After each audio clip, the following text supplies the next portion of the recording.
जय श्री कृष्णा। आखिर क्या है गोवर्धन पूजा का महत्व और इस बार कब है गोवर्धन पूजा? क्योंकि दिवाली भी तो 2 दिन है, 31 अक्टूबर और 1 नवंबर। लेकिन गोवर्धन पूजा 2 नवंबर को ही मनाई जाएगी। दिवाली के अगले दिन की जाने वाली पूजा गोवर्धन पूजा के नाम से जानी जाती है। इसे अन्नकूट पूजा भी कहते हैं क्योंकि इस दिन अन्नकूट बनता है। क्या आपको पता है क्यों होती है गोवर्धन पूजा? आइए जानते हैं इसका महत्व, पूजा विधि और कथा। गोवर्धन पूजा दिवाली के अगले जाती है। इसे अन्नकूट भी कहा जाता है। इस दिन भगवान श्री कृष्ण द्वारा इंद्रदेव के क्रोध से गोकुल वासियों की रक्षा करने के लिए गोवर्धन पर्वत उठाने की घटना को याद करते हुए यह पूजा की जाती है। गोवर्धन पूजा का विशेष महत्व है क्योंकि यह प्रकृति और पर्यावरण के प्रति आभार जताने का पर्व है। भगवान कृष्ण ने हमें सिखाया कि प्राकृतिक संसाधनों की पूजा और उनका सम्मान करना आवश्यक है। इस दिन विशेष रूप से गोवर्धन पर्वत, गाय और गोवंश की पूजा की जाती है।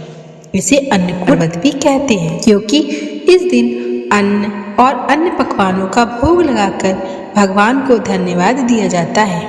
गोवर्धन पूजा के दिन सुबह स्नान कर स्वच्छ वस्त्र पहने व आंगन या मंदिर में गाय के गोबर से गोवर्धन पर्वत का प्रतीक बनाएं। इसमें श्री कृष्ण, गाय, बछड़ी, ग्वाल आदि की आकृतियां भी बनाई जाती हैं।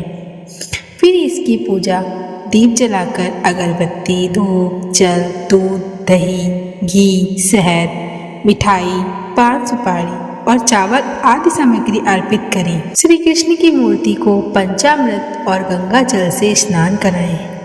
गोवर्धन पर विभिन्न प्रकार के पकवान, मिठाई और फल का भोग लगाएं। इसे अन्नकूट कहा जाता है। पूजा के बाद दीपक जलाकर भगवान कृष्ण की आरती करें। इस दिन गाय की पूजा करें, उसे माला पहनाएं और गुड़ खिलाएं। गोवंश को पूजना इस दिन को विशेष बनाता है।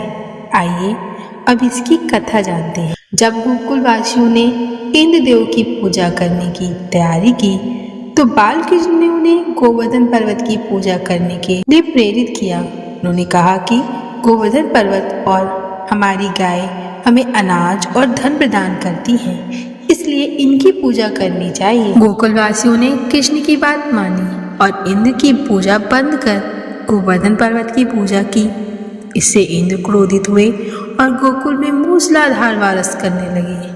तब भगवान कृष्ण ने गोवर्धन पर्वत को अपनी छोटी उंगली पर उठाकर सभी गोकुलवासियों की रक्षा की। तब से श्री कृष्ण की याद में गोवर्धन पूजा का यह पर्व मनाया जाने लगा। गोवर्धन पूजा हमें प्रकृति के प्रति प्रेम और उसके संरक्षण की प्रेरणा देती है। हम सभी को भगवान की ये सीख अपनाकर प्रकृति की रक्षा करनी चाहिए। आखिर प्रकृति से ही तो हम सब हैं। आज से ये प्रण लें कि हम सब मिलकर अपनी धरा की, प्रकृति की रक्षा करेंगे। सही मायने में तभी ये पूजा सफल होगी। ये जानकारी अपने तक ही न रखें, आगे भी शेयर करें ताकि सभी को ये कथा और इस कथा के साथ श्री कृष्ण की सीख मिले। धन्यवाद।